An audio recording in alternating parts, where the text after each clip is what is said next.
આ મોબાઈલ યુગમાં સાહેબ નાના નાના છોકરાઓ જે આરતી કરી રહ્યા છે એ તમે એકવાર અચૂક આ વિડીયો જોજો.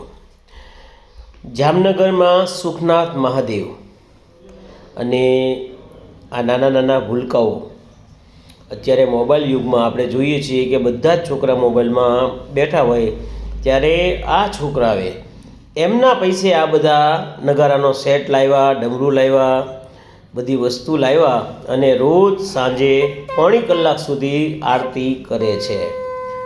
એટલે આ તમામ બાળકો ક્ષત્રિય સમાજના છે. ક્ષત્રિય સમાજમાં હજી પણ ધર્મ પ્રત્યે જ ભાવના છે અને આ સંદેશો વધુમાં વધુ લોકો સુધી પહોંચાડો તો બીજાને પણ આવી રીતે ધર્મનું કાર્ય કરવાનું મન થાય. જય સુખનાથ, શિવ શિવ.